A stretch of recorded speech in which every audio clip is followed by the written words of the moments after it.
Since biblical times, man has witnessed and recorded strange manifestations in the sky and speculated on the possibilities of visitors from another world.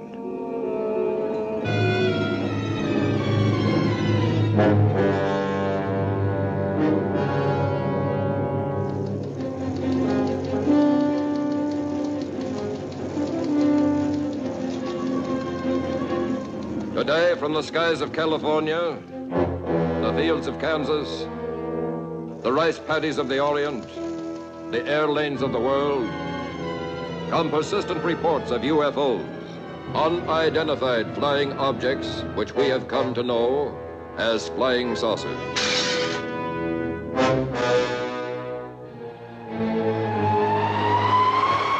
In Dayton, Ohio, the Air Intelligence Command gathers and sifts data from all quarters of the globe. 97% of the objects prove on investigation to be of natural origin, but 3% still are listed as unknown. The Air Force is aware of the widely held belief that some of these could be flying saucers from another planet. While there is nothing conclusive in the evidence, the probing and digesting of information about UFOs continues unceasingly. As a result, headquarters of the Hemispheric Defense Command in Colorado Springs issued an order. All military installations are to fire on sight at any flying objects not identifiable. But even as they did so, the military wondered whether their scientific know-how and their best weapons would be effective in any battle of the Earth versus the flying saucers.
July 16, to Internal Security Commission, Ray Skyhook.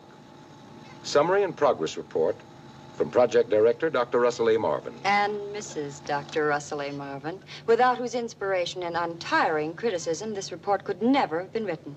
Married 2 hours, and already she's claiming community property.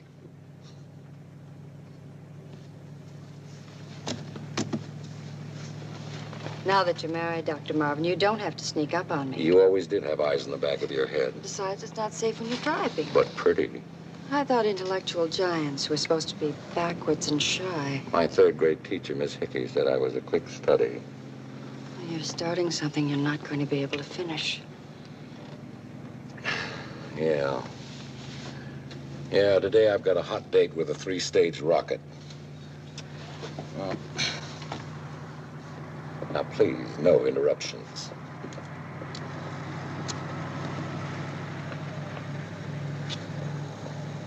Because of recent scientific advances, it is now possible to realize an ancient dream, the exploration of outer space. To prepare for this great stride forward, we are assembling data on conditions at atmospheric levels beyond those hitherto explored. To collect the necessary data, unmanned automatic observation posts are being sent up in multiple stage rockets to a distance hundreds of miles above the Earth's surface. There, swinging in endless orbits around our planet, will be 12 tiny man-made satellites, or moons. They will report to us by radio, thus providing primary information needed to prepare the way for our ascent into space. The effects of gravitational loss, showers of meteoric dust, the fierce and undiluted heat of the sun, the cosmic radiation, all will be studied and analyzed. At the present time, we have launched 10 of the artificial satellites, or birds as we call them.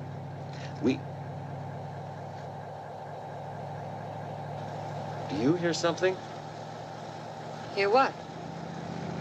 I don't hear. Shh, listen.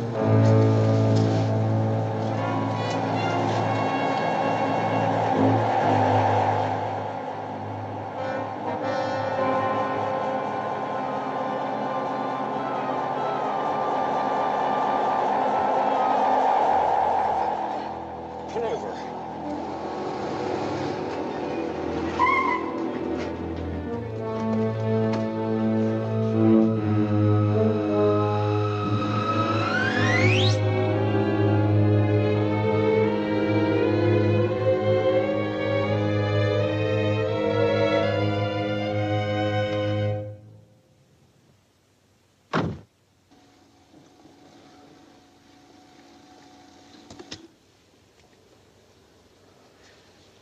Russ, it was a saucer. A flying saucer? Well, we saw what appeared to be a flying saucer. That's all we can say. We saw it. We heard it, both of us. What more do we need to know? Well, we have to have time to think, to evaluate this before we sound off. Let me have a light.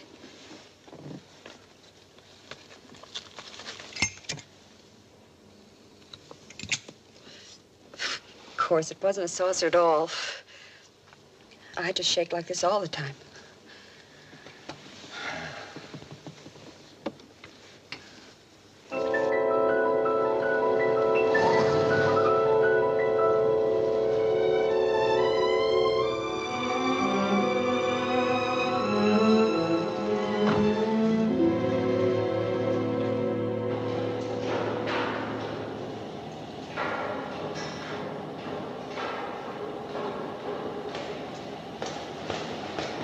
Carol, I want you to transcribe these notes for my report.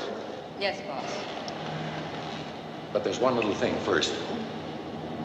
Now that you're married, Dr. Marvin, the first thing you've got to learn is no more passes at the secretaries during business hours. All right. Or birds, as we call them.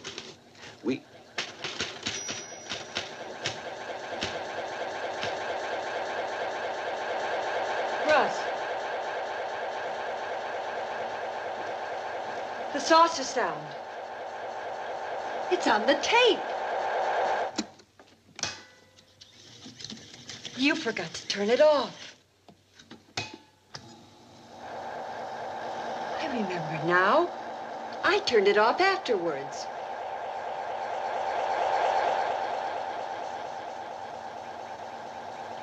Well, that's one piece of concrete evidence. Rocket number 11 will be launched in 20 minutes. Oh, we'll leave it for now. Come on, we just got time to get to the bunker.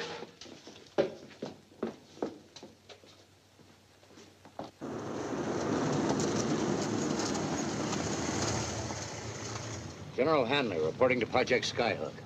Now make it fast, will you? I'm in a hurry. Nobody allowed in, sir. There's a rocket taking off now. That's what I want to stop. Let me speak to Dr. Russell Marvin.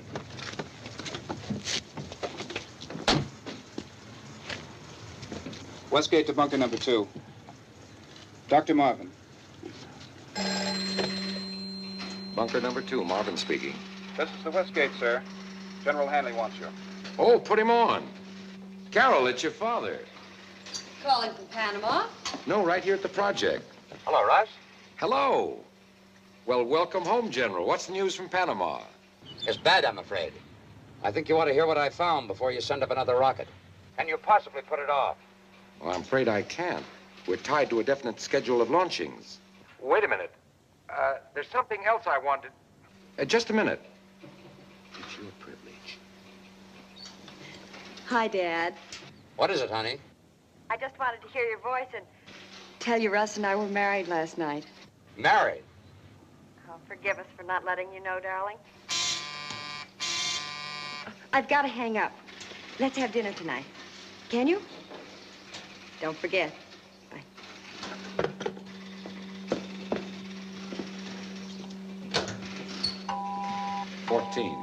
13, 12, 11, 10, 9, 8, 7, 6, 5, 4, 3, 2, 1.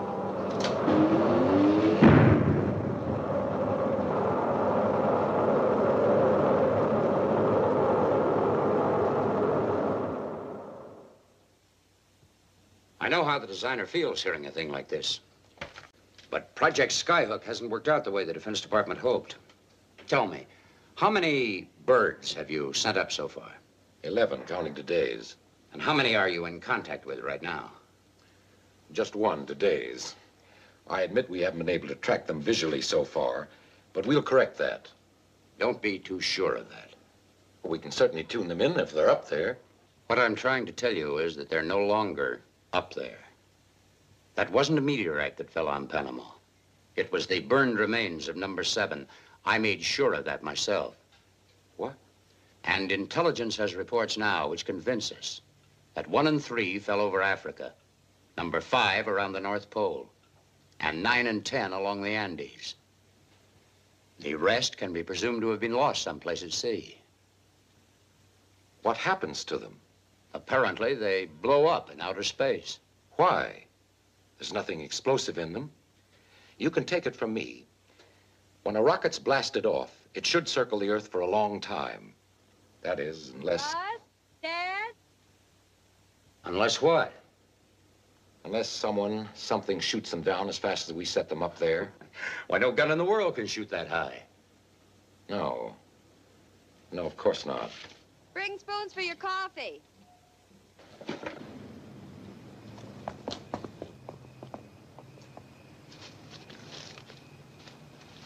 Ah, my special barbecue. That's to make up for not telling you about our getting married. It was kind of sudden for us, too. Sudden? I've only been after him for a year. I don't need to tell you, both of you, how pleased I am. Well, I'm glad of that. I wouldn't like it very much if you weren't. Thank you. Russ, what were you driving at back there about something shooting down one of the satellites? General, we saw a strange thing this afternoon. We saw what appeared to be a flying saucer. A flying saucer? It nearly ran into us. You're sure of it? Both Carol and I are subject to the same atmospheric disturbances that may have affected other observers. But there is a qualitative difference when you're a scientist. We do have one piece of supporting evidence. An accidental recording of the sounds it made. The tape is in the lab at the project. I'd like you to hear it tomorrow. You both saw this? Yes.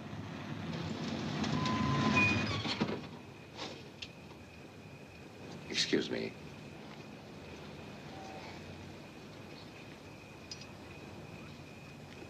I'm Captain Holloway, sir. Okay. Will you sign here, please? Who's Holloway? He's on monitor duty this evening.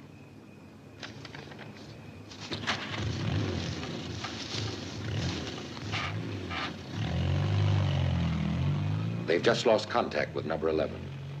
Oh, Russ, I'm sorry. Is it still in range of our receivers? If it hasn't been knocked down, Look. What are those lights?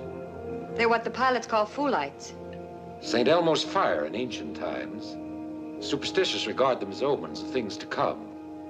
The best science has been able to make out of them is that they're electric particles agitated by moving air.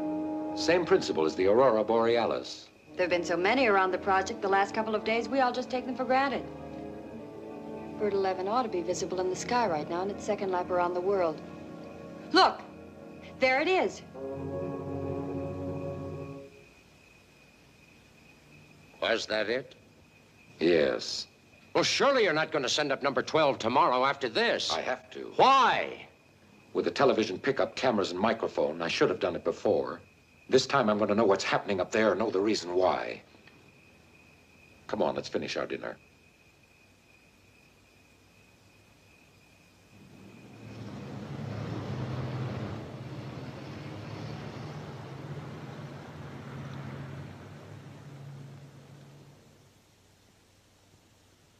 Checking TV pickup. Getting a good image? Fine. TV's okay. I'll be down in a couple of minutes. Tell them to hurry it up.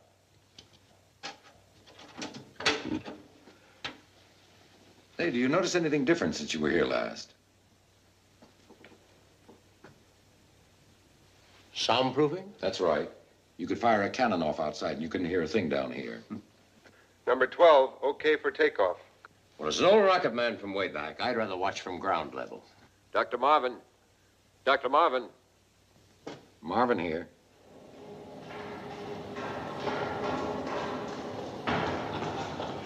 You getting ready for a siege? Well, Russ and I are going to take turns monitoring this one ourselves.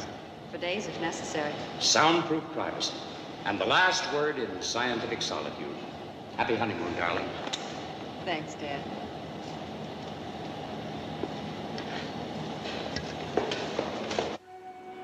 Prepare rocket for launching. Prepare rocket for launching.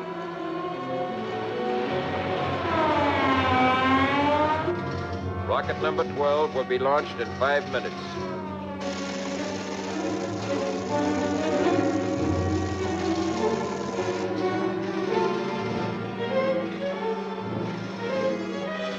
Four minutes to 0.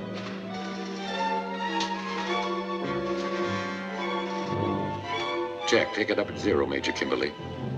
Okay. Stand by.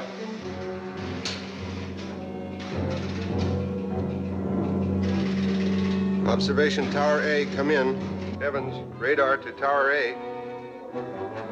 Observation Tower A, Sergeant Nash. UFO due west, approaching fast. What does it look like? Can't tell yet. I'll call when I get a better reading on my scope. Do that. As you were, Sergeant. Unidentified flying object reported due west, sir. Probably a buzzer. Sergeant Nash, Observation Tower A. What? Forget it, Walters. This is no time for gags. It's 2 minutes to 0. Sentry at West Gate has spotted a flying saucer, sir. Evans, radar to Tower A. Tower A, Nash. I get a better reading on my scope, Sergeant. That UFO is over the West Sentry post. Does it look like a flying saucer, Evans? Yes, it does.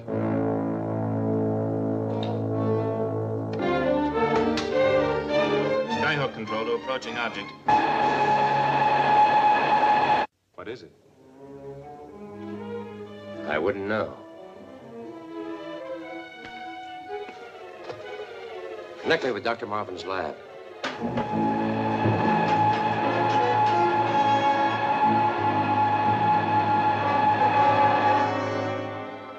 Line's dead.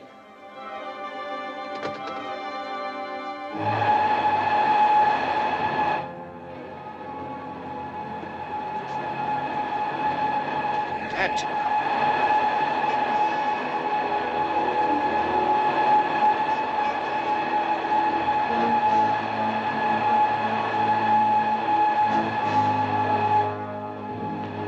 It's landed.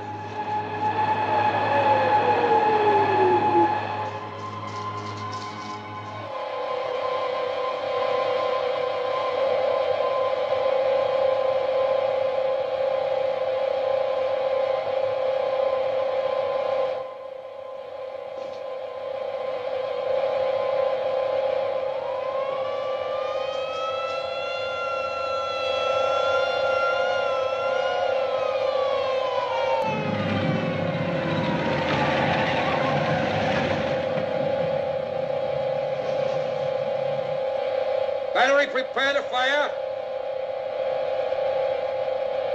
Fire!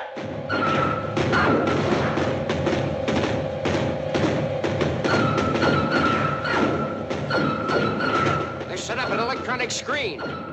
The artillery doesn't penetrate.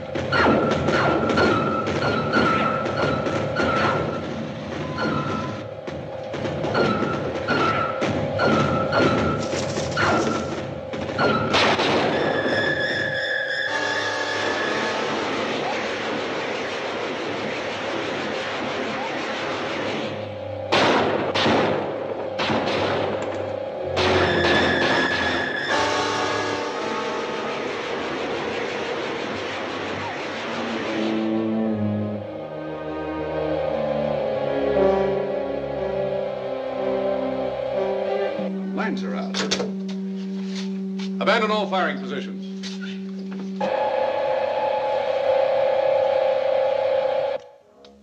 Mike's gone dead. Try the phone.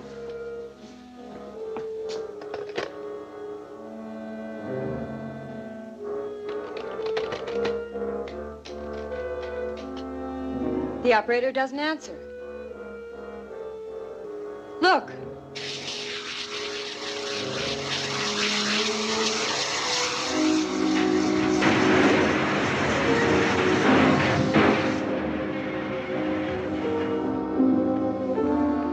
What's happening? I don't know.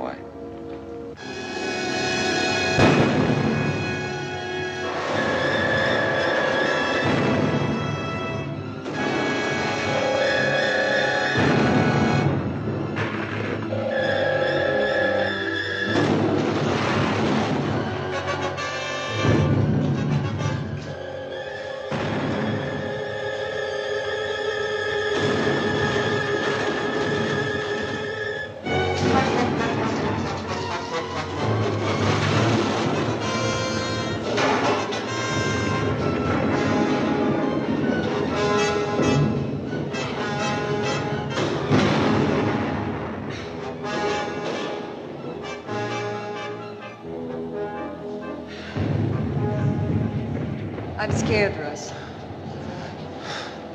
They'll dig us out.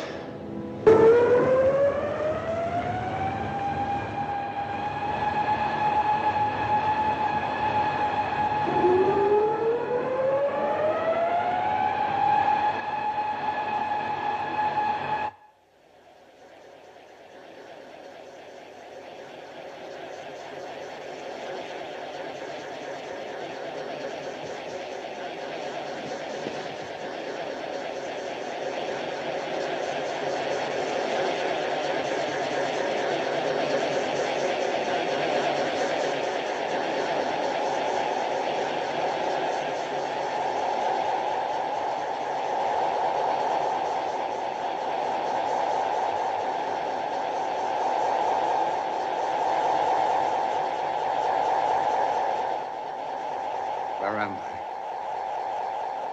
What? We are speaking to you through the translating device above your head.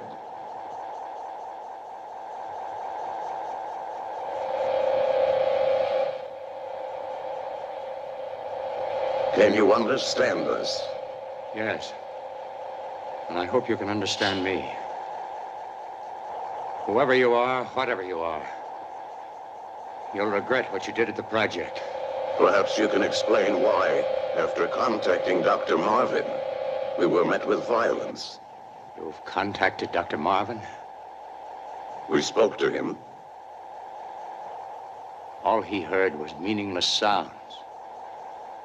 The same kind of sounds I just heard.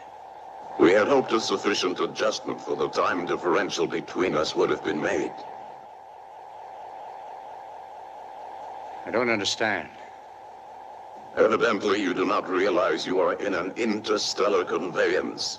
You are already outside the atmosphere of your own planet. As a prisoner, all I am required to tell you is that I am General John Hanley of the United States Army.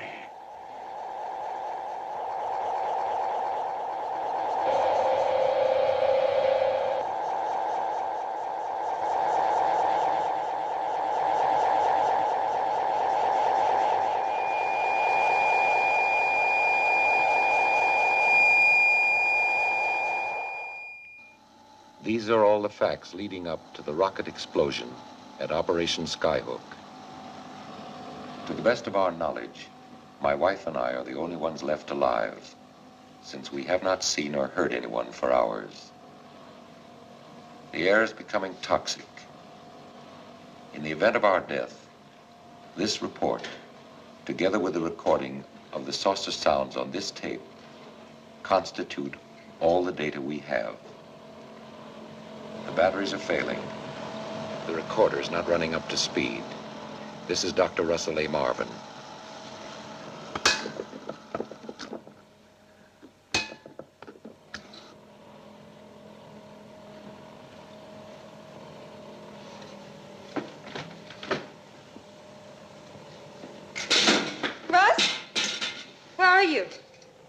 It's all right, honey. The gas generator stopped, that's all. Please come close. I'm afraid of the darkness. Dr. Russell Marvin. The tape.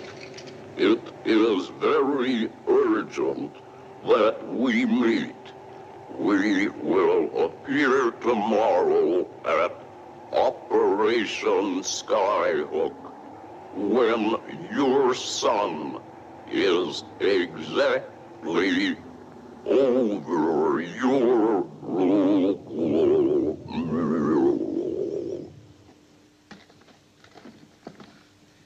That's the sound of the saucer we heard on the tape. The message was sent at an accelerated speed, so it just sounded like gibberish to us. When the batteries died, the tape slowed down, and the voice became clear. If I'd only figured it out before, maybe we wouldn't have been trapped down here.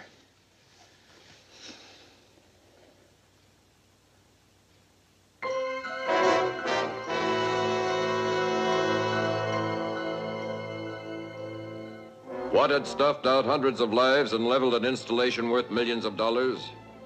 An aroused public demanded an answer, and the federal government dedicated the strength of all its branches to the task of finding one.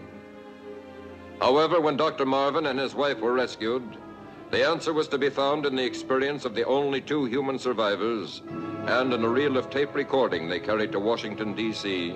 and the Pentagon.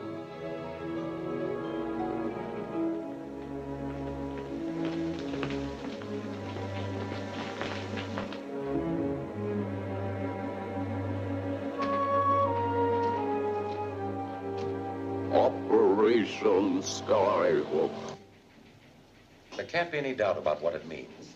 A landing at the project was proposed on the day of the disaster. There was to have been a meeting. If I couldn't keep the appointment, a message was to be sent on a designated wavelength by ordinary shortwave transmission. Does anyone want to have the recording played again? You've heard it a dozen times. My wife and I, for 3 days and nights, have been telling what we knew. We've been before every committee, commission, and review board in Washington. It's time we decided to do something. The tape is by no means conclusive. Certainly doesn't prove that your so-called flying saucer caused the destruction of Operation Skyhook. I grant you that. A strange voice, a set of instructions that might have come from anywhere. Well, has anyone a better idea of what happened? Personally, I'm inclined to accept Dr. Marvin's conclusion about the connection between the message and the disaster. All right, so am I. Then why not let me try to contact them, meet them, find out what this is all about? If we are to be confronted with a hostile and unknown power, any decision to meet with them must be made at the cabinet level. Well, I just hope that while we're waiting, another disaster doesn't occur. We're pressing for the earliest possible action. The Secretary of State is flying back from Europe. The Secretary of Defense is returning from the Pacific. If a meeting could be arranged in the meantime, the only risk would be to me. I feel personally responsible for what happened. I was in charge. Hundreds of lives were lost. My own wife's father. If I had the authority, I'd grant it to you, but we will have to wait. But I promise you that we will recommend that you be authorized to make radio contact and meet with whoever they are. Are we through for the night? Yes. But we are going to ask you to remain at your hotel. You mean I'm under detention? May be needed at any time. Major Hudlin is assigned as your liaison. Good night. Good night. Dr. Marvin, I don't like this watchdog routine any better than you do. I'm under orders. I have a job to do. We're both on the same side. I'm sorry. I'm just tired and worried. I know. Well, you were in there. You heard both sides. Who do you agree with? I agree with you as far as the urgency is concerned, but they're right, too. They're responsible to a chain of command. They have to be careful. This thing may be too big to allow for mistakes.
Russell Marvin, calling on 225.6 megacycles.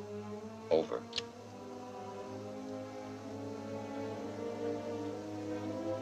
Dr. Russell Marvin, calling on 225.6 megacycles as per instructions. Are you listening? If you hear me, please reply. I am tuned in on the same wavelength. Over. We hear you, Dr. Marvin, and we understand you.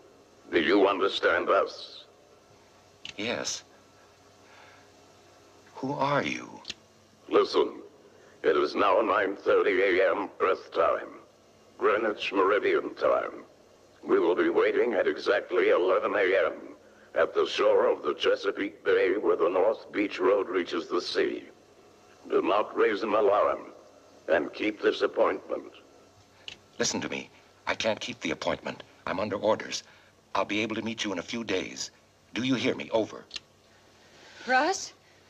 Hello, hello. Dr. Russell Marvin calling on 225.6 megacycles. Do you hear me? Please come in. Over. 11 o'clock Greenwich time. That would be 6 o'clock here. I can just make it. You're not going. I heard you say you're under orders. I didn't arrange this meeting. I just asked them to wait. Who ordered that radio? I did today. I was hoping they'd give me the go-ahead and let me use it. You can't go. I've already lost Dad. You shouldn't have called them. Oh, maybe I shouldn't have. And maybe I should. But it started now. And I've got to go through with it. But it's not your job alone. Oh, call someone. Call Major Hugland.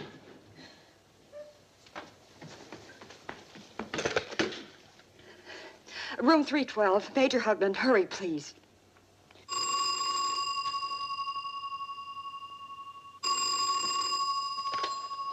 Hello? Yes. Yes? Thanks. Well, call the garage. Tell them not to give him a car. Well, tell them he's sick, anything, out of his mind. I'll be right down to take care of it. Sure thing, Mrs. Marvin. Frank, may I have my car, please? Gee, Dr. Marvin, I can't. I was talking to your wife on the phone, and she said that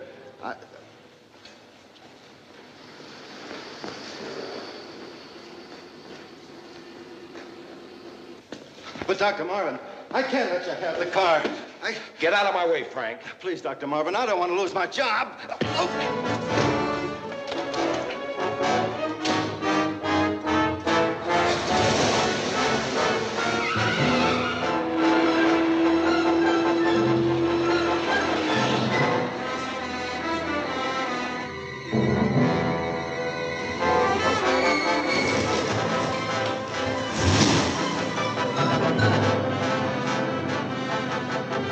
There he is.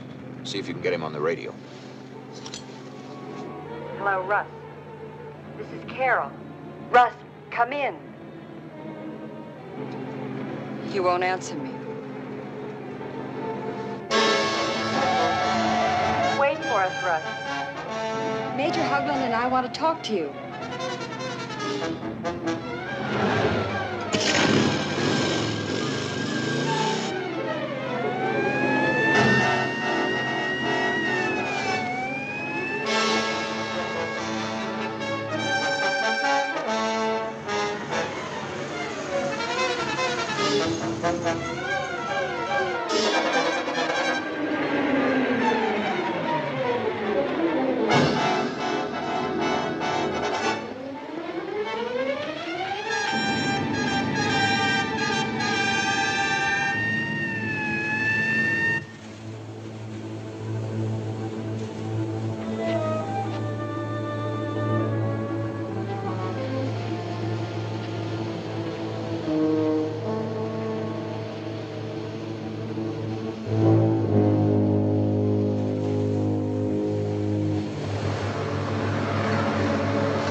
us. Please come back with us.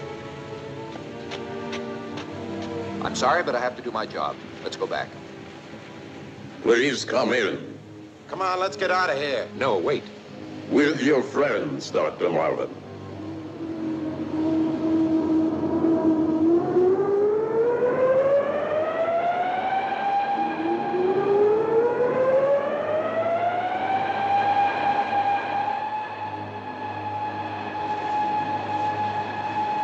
I'm coming with you. Please come in, all of you. I'm going to phone headquarters. You'd better do as they say.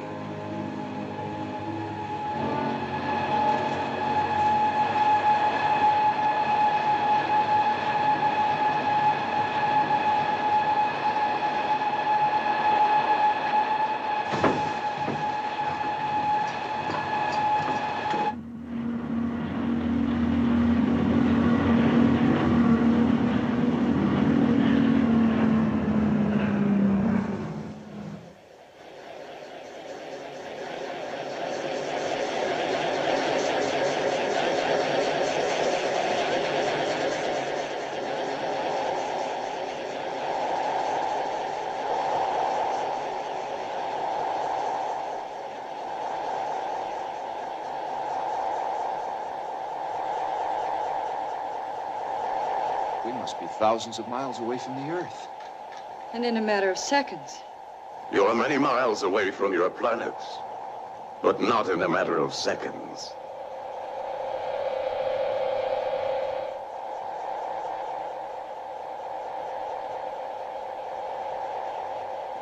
Listen to your watch, Dr. Marvin. Stopped. It's supposed to be anti-magnetic. We generate a magnetic field stronger than the gravitational field on your Earth. This is the principle by which we move through space. We have adjusted the magnetic field to compensate for the normal loss of gravitational effect and atmospheric pressure. But your watch hasn't stopped. Feel your pulse. I haven't any. Neither have I. We operate in a very different time reference. You might say all this is happening between the ticks of your watch or the beats of your heart. And that's why we couldn't decipher your message till it was too late. It made it necessary for us to defend ourselves at Skyhook. Then you shot down our 11 rockets. Why? At that time, we had no way of knowing they were only primitive observation posts. We thought they might be weapons directed against us. Who are you? Where are you from? Because of your leadership in exploring the field of outer space, we felt you could best understand that we are the survivors of a disintegrated solar system. At this moment, the remainder of our fleet is circling your globe.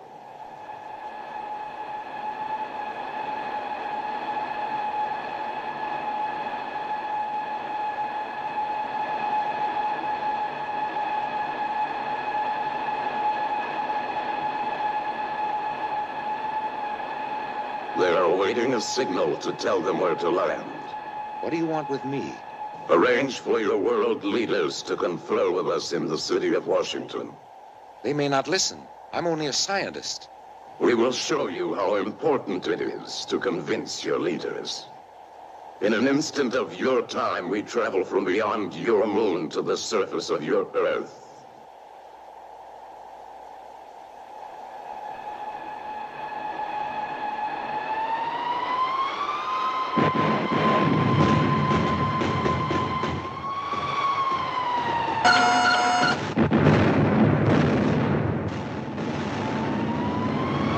There were 300 men on that ship.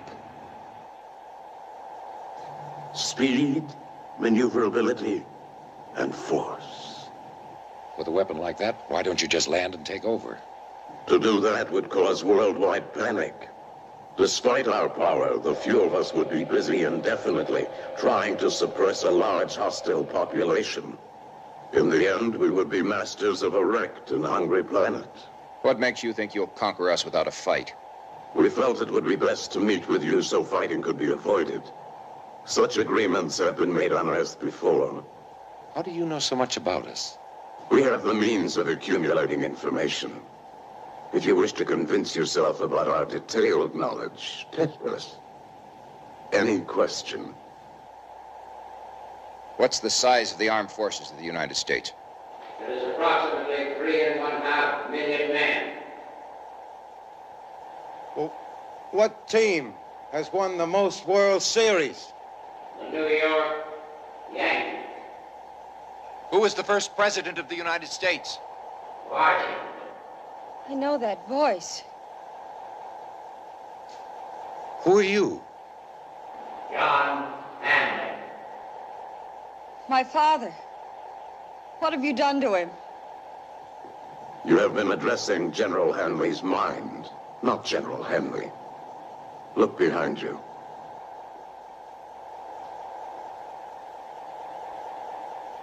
Dad. He will not recognize you. He has been subjected to a machine we call an infinitely indexed memory bank. We have transferred all knowledge from his brain to our machine. Thus, we have available and readily accessible his total experience. We can do this to as many as we like and learn whatever we must know. Oh, stop it. Please stop it. Put that gun away. Don't look at that.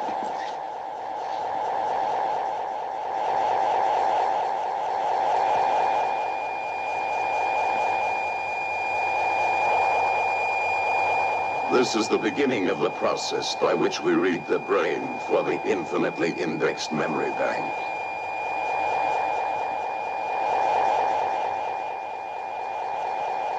What have you done with my father? We will return him to you eventually.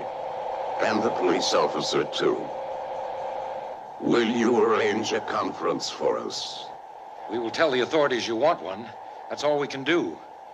I'm not going to cooperate with these monsters. It may take weeks or months to set it up. You will have 2 of your lunar days, or 56 days Earth time. Let them kill us now and be done with. Please, Carol. If our officials don't believe me, I can't be held responsible. When you tell of the destroyer being sunk, refer to latitude 30 degrees 20 minutes, longitude 45 degrees 15 minutes. They will believe you.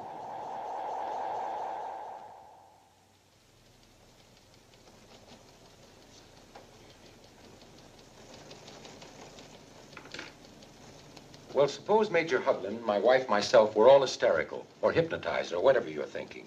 That we never saw what these fiends did to General Hanley or the police officer. How do you explain the destroyer? There's word that the Atlantic Fleet has lost contact with a vessel in the area, but there's no confirmation of a sinking. However, we're continuing to check. You realize, of course, your contacting the saucer in the first place violated our instructions. This itself may have placed the safety of the entire country in jeopardy. Now that the damage is done, and assuming your story is verified, are you proposing that we meet with these creatures and yield to their demands? And why Washington? If they want to parley with the whole world, why do they choose the capital of the United States? They appear to be realists, and Washington is one of the centers of political power. What about our atomic and hydrogen weapons? Wouldn't they be effective against these saucers? I'd like to answer that question, sir, if I may. Our atomic weapons might be effective if we could deliver them.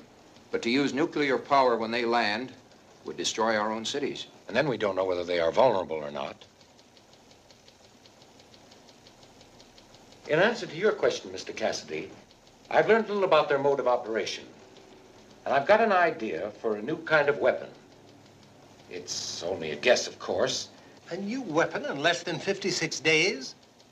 I have an idea for an ultrasonic gun. With enough scientific and engineering help, we could construct a working model in a very short time. Maybe it'll work. If not, we'll know soon enough. And in the meantime, you'll be working on every other means of defense. We have no choice but to use every conceivable weapon if they land. Gentlemen, please. The destroyer Franklin Edison was sunk at latitude 30 degrees 20 minutes, longitude 45 degrees 15 minutes, at approximately 0600. We are expected at the White House in an hour for a policy decision that will probably involve not only our own country, but the entire world. Whatever the decisions, you may be certain that you'll be given every assistance in testing your theory. I suggest you start to work right away. Major Hagelin will make arrangements for whatever facilities you may require. Thank you.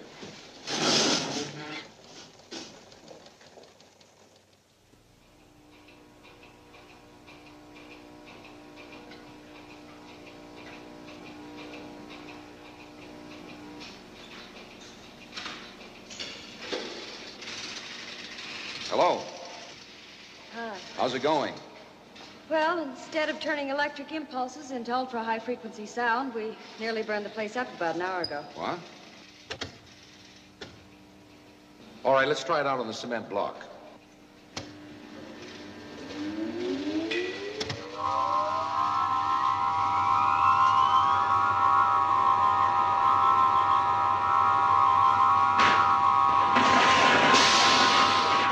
All the way.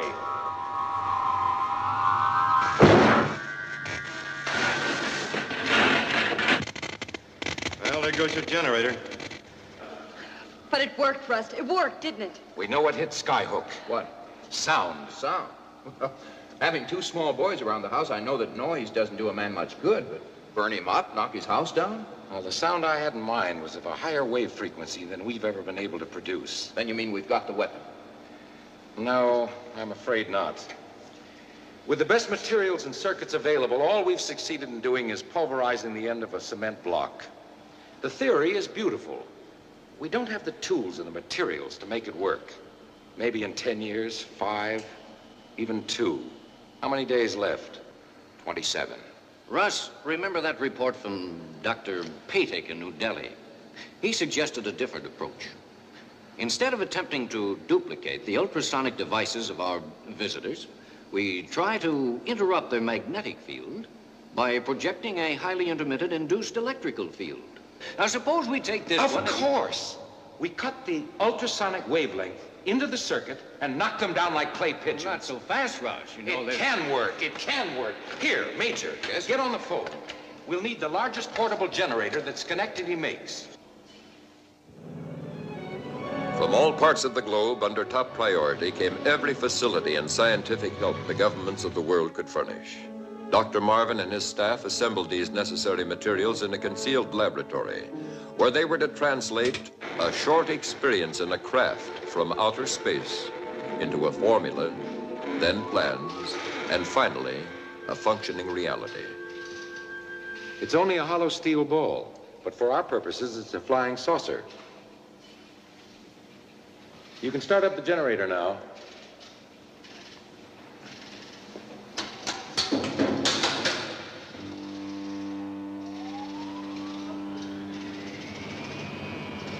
The magnet does that, doesn't it? The magnetic attraction above is enough to counteract the pull of gravity from below.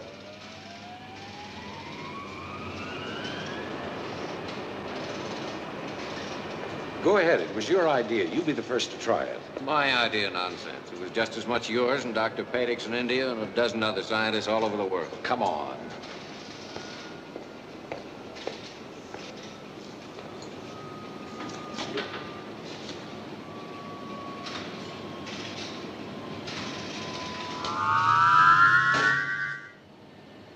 It works. It works fine. Russ, look.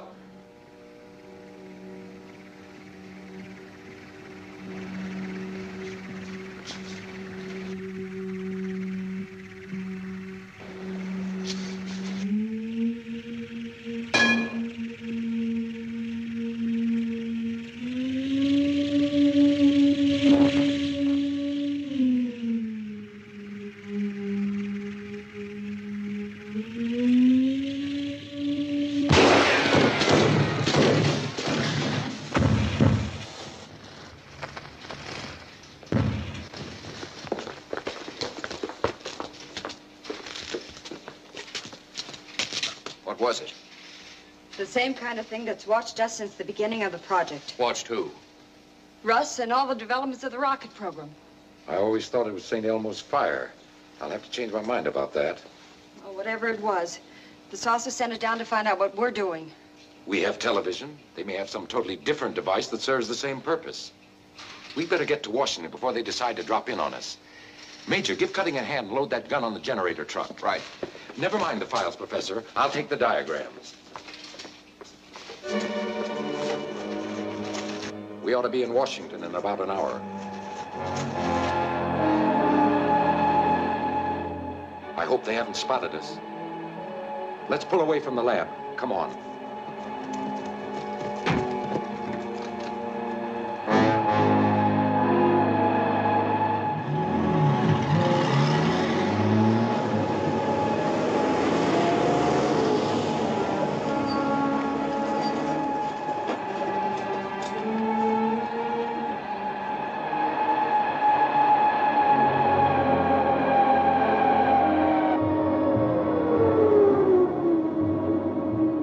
Saucer stays in firing range, we may be able to give the gun its first real test.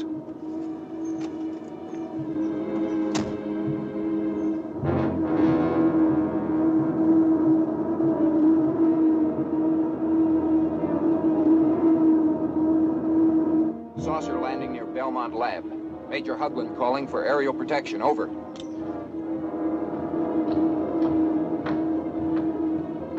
They're sending a bomber.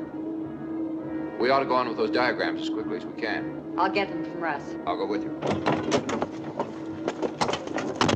Fire up the generator. We're going to see if this gun really works.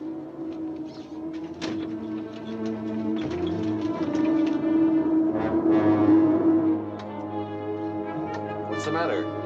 Can't get this blasted thing started. They're looking for us, all right.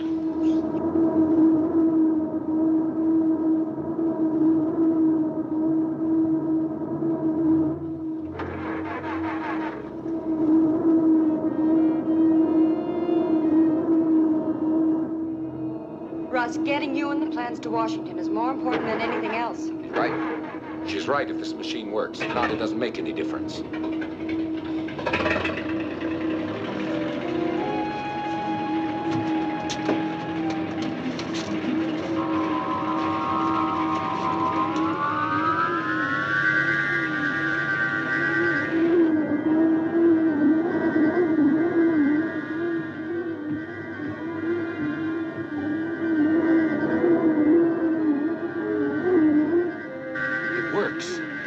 Just had a little more power.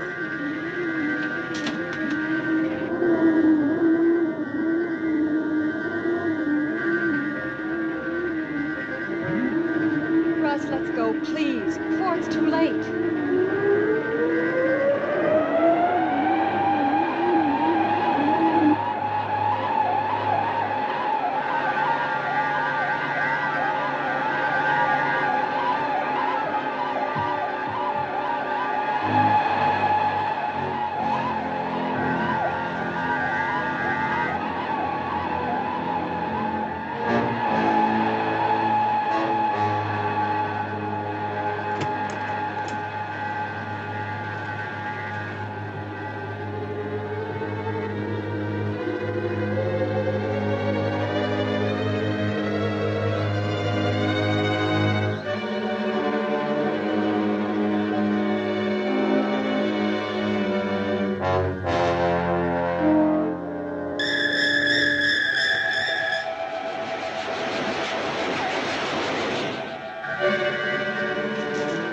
Keep the gun circling overhead and the saucer will stay away.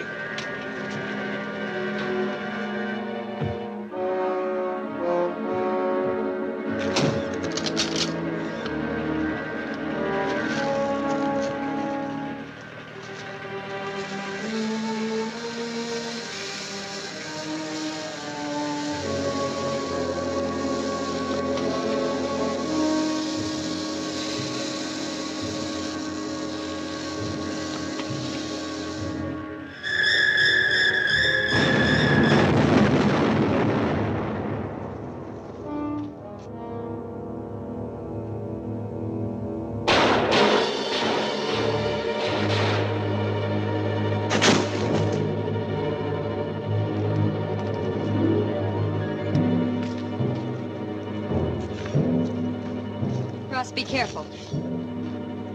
I think it's dead.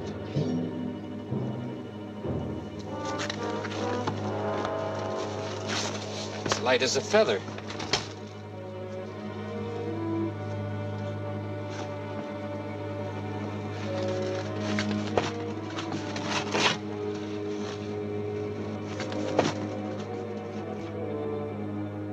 Humanoid and ancient. These suits must serve as an electronic and mechanical outer skin to take the place of their atrophied flesh and muscles.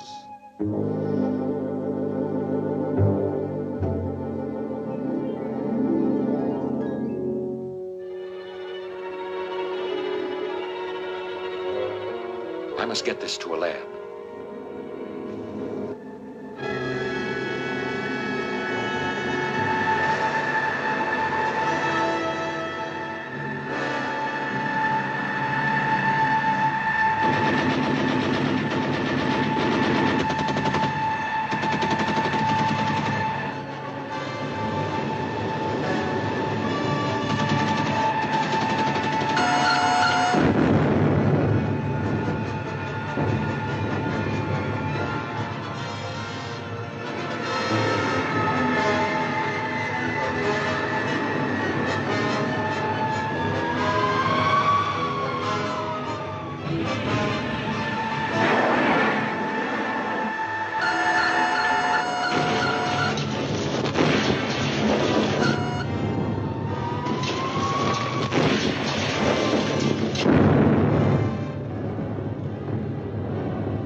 Don't go out there.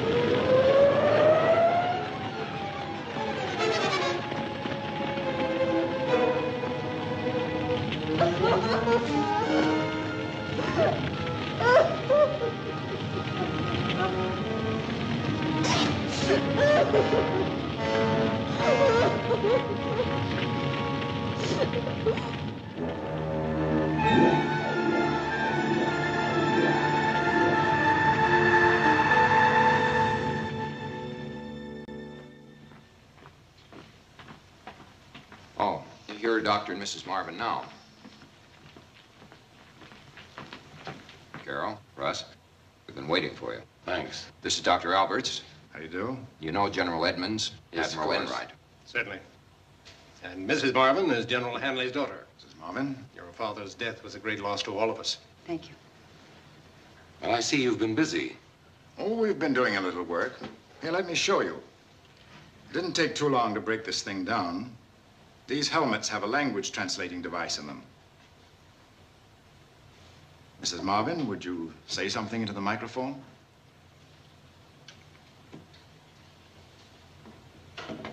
The quality of mercy is not strained.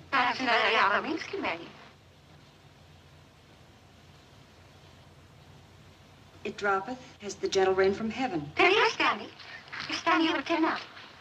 Shakespeare wouldn't like it. Professor Albert said if we read the dictionary into the device, word by word, we'd have a translation of those words into their language. By translating their communications into our words, we were able to decode them. Professor Alberts requisitioned the electronic translator, which his university had developed, and the results, to say the least, have been startling. We've recorded a number of their messages on tape. One of the messages appears to be a plan of attack. The rest were operational routine. I'll show you how it worked. Over here.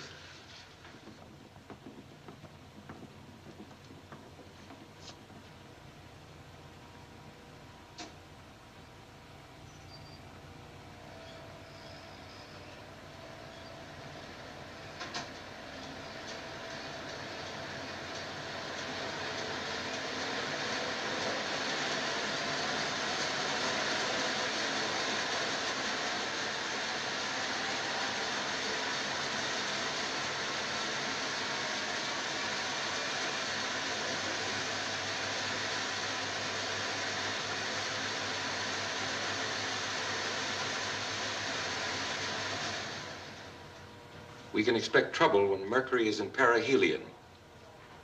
When will that be? It happens twice every 3 months. The information is too vague to be of any use to us. And the sun in Con Polaris? That implies an orbital relation between the star Polaris and the sun. We've never been able to figure it out. The blanks probably refer to their time computation. But these messages do involve the sun. Palomar and the other observatories are watching it around the clock. In the meantime, we have a newer and stronger version of our interference machine on the drawing boards at Aberdeen. Has there been any determination of the weapon's useful range? There's a weakness. Our instruments indicate that the potential effect drops off sharply after 1,500 yards. We'll have to hope that that's enough. Well, maybe we'll be ready for them when they come. Has anyone tried that helmet on? Yes, we have. I think you'd be interested. Try it. It weighs only a few grams. What's it made of? We don't know exactly.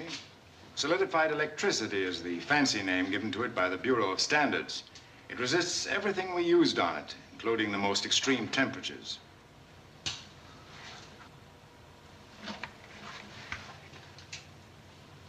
It makes me Superman, for one thing. Yes, we know. I have a peculiar range of vision.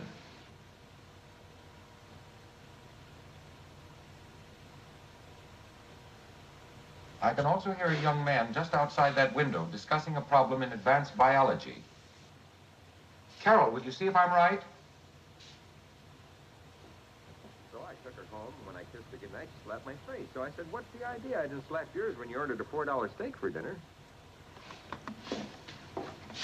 You know, just as we need glasses and hearing aids, these people need electronic amplification of all their senses, especially sight and hearing. Does that suggest anything to you? They have their weaknesses. When will we be ready? We'll need at least a couple of weeks. People of Earth, attention. People of Earth, attention.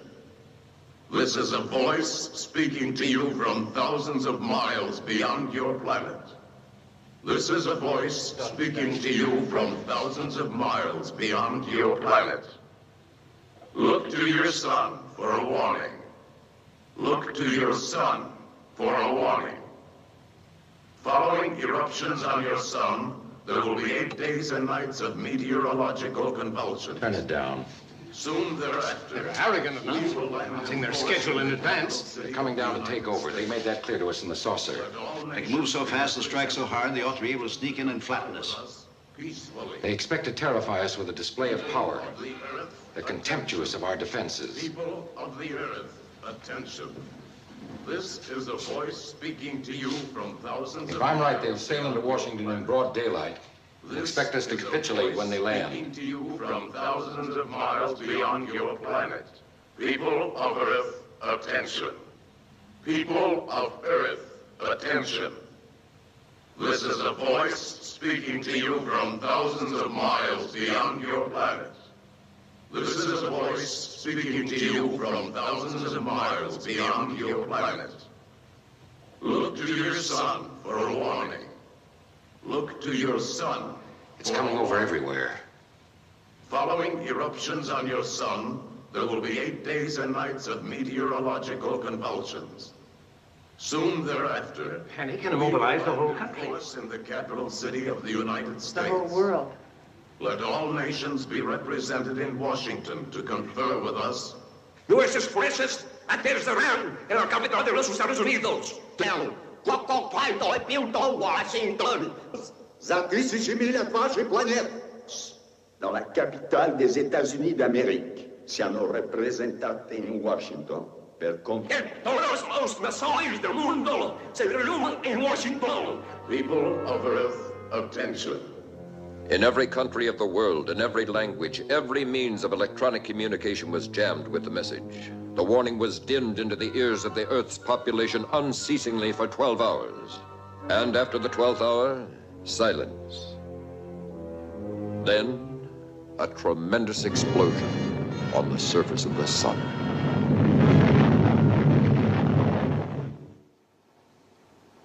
"9 days. That must be what the missing words meant. I get the picture, thanks. If I need any more information, I'll call you back. Goodbye. That was the Bureau of Meteorology. As we know, sunspots have a direct effect upon our weather. We can expect heavy storms, tidal waves, hurricanes. When? Beginning now and continuing for 8 days. It's when we most need our communications and transport. We'll have to work under the worst possible conditions to prepare for an attack. What's the schedule, General? You're working on the installation of the interference units. Our plans for evacuating the city are already underway. Then it's been decided that we'll fight? When an armed and threatening power lands uninvited in our capital, we don't meet him with tea and cookies. There's a job of production expediting waiting for me. I don't believe further discussion will solve our problem. Before we break up, I'll remind you that we have 9 days left. One of those days is already half gone.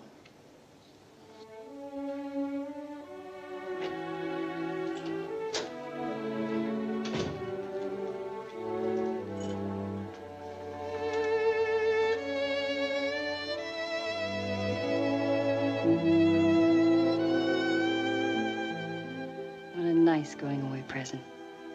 You might call it that. Is my bag packed? Mm-hmm. Mine too. What time do we leave? I have to leave right now. I'm going to Aberdeen to supervise the interference project. So that wasn't a hello kiss at all. It was goodbye. For a little while. You're going to have to leave town. They're evacuating Washington. Where am I going? Palm Springs. Remember the place I told you about? Mm-hmm. We were going there together. I know. Your plane leaves tonight. Russ, let me stay. Maybe I can help. There's nothing more you can do. Here's your ticket. You will arrive before the bad weather sets in. And I'll be there soon.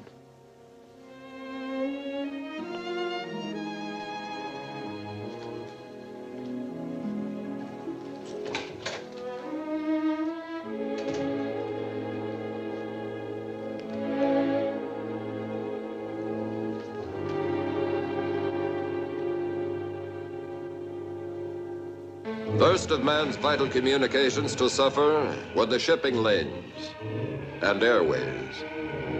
Then transport by rail and highway, ground to a halt. When the telephone and telegraph systems had failed and the radio networks were forced to bear the burden alone, they too succumbed to interference known to originate in an increasing disturbance in the sun. The world, crippled by these events, waited for the first sign of an invasion from outer space. Because of the atmospheric violence, it was not until the 9th day that an orderly evacuation of the city of Washington could be attempted. Although the authorities and the military worked miracles, when the 10th day dawned, more than 60% of the people of Washington were still in the metropolitan area. Take these at CIC. Yes, sir. Mrs. Marvin. Your husband told me you were in Palm Springs. The plane schedules were canceled before I could get away. Have you heard from Russ? There's been practically no communication with Aberdeen. Wires are down, radio jammed. But I'm expecting a courier any minute.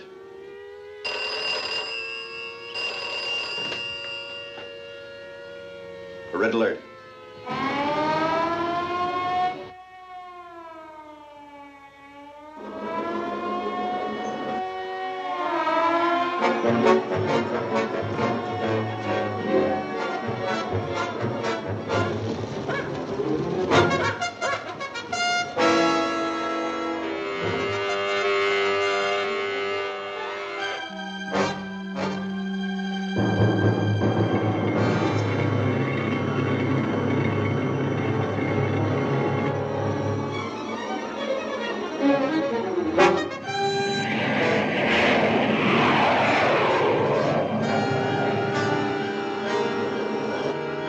Saucer heading in low over the Atlantic, coming in fast.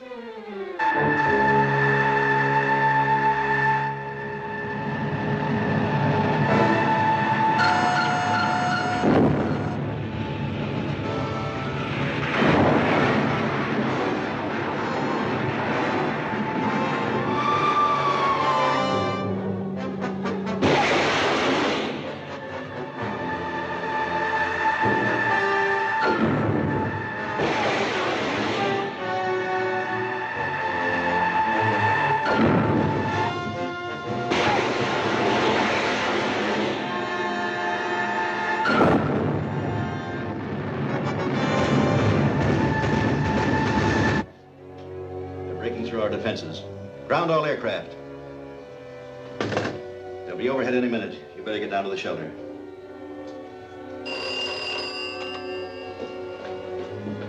Wait a moment, Mrs. Marvin.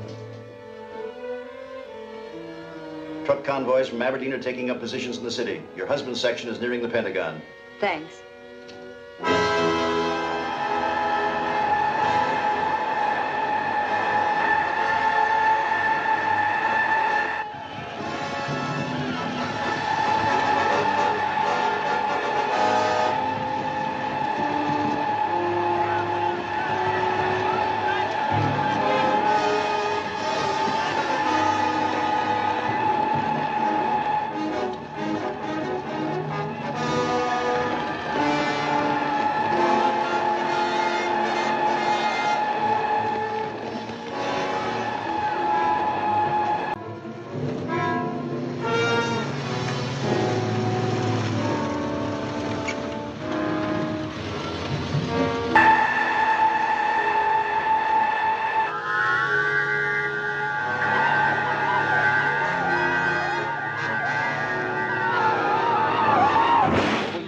GHQ. The saucer hidden down in the Potomac.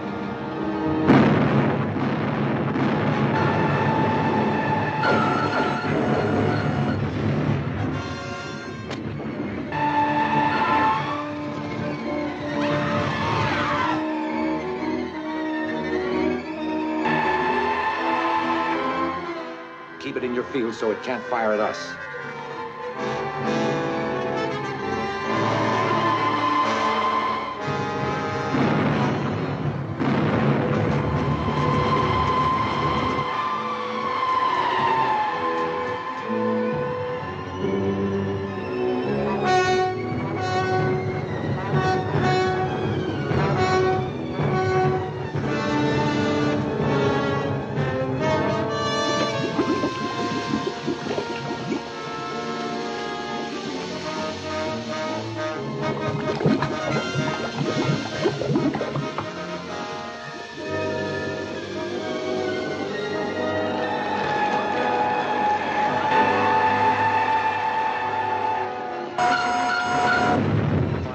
Until it crashes. Russ! Russ! Carol, I thought you'd gone to... GHQ calling all HF units. GHQ calling all HF units. Saucer hovering vicinity White House and Capitol.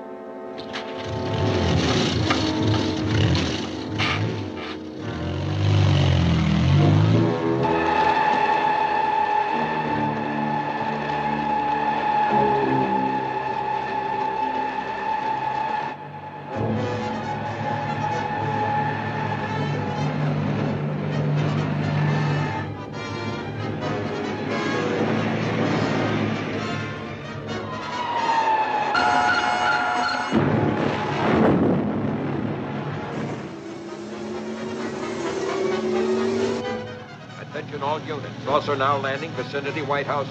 Attention all units. Sounds like they're jamming us.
Dr. Marvin, we've made contact with GHQ. GHQ to all HF units, attention. Saucer has landed in front of Capitol Building. All HF units, attention. GHQ to all HF units.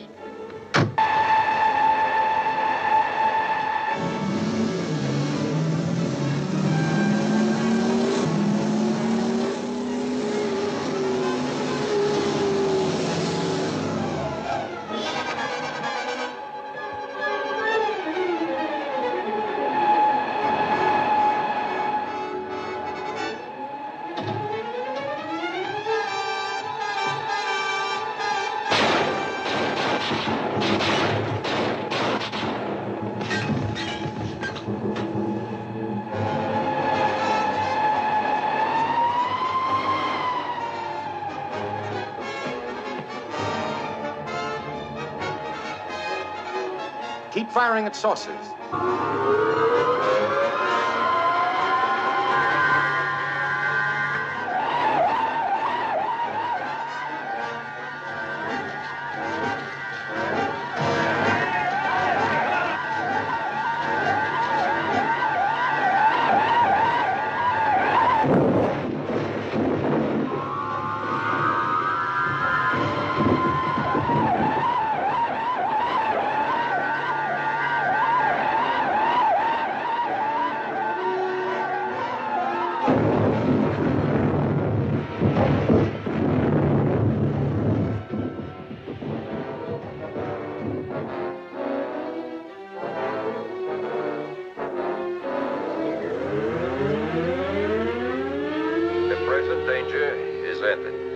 The present danger is ended. The present danger is ended.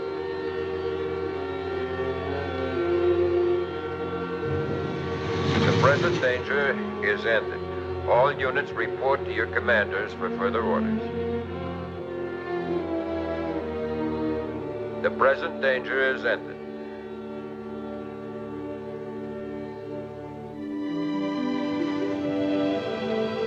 Don't wriggle. Here's what it says. The President has ordered Project Skyhook rebuilt, and the space exploration program continued under the direction of Dr. Russell A. Marvin. The United Nations Assembly voted unanimously today to award a gold medal to Dr. Marvin. And to Mrs. Marvin goes a gold medal from Dr. Marvin for her love, courage, devotion, etc., etc., etc.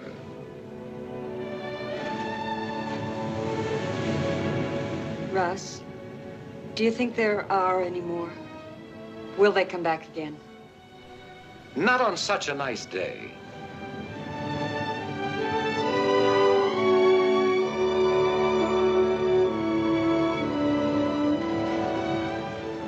And not to such a nice world. I'm glad it's still here. And still ours.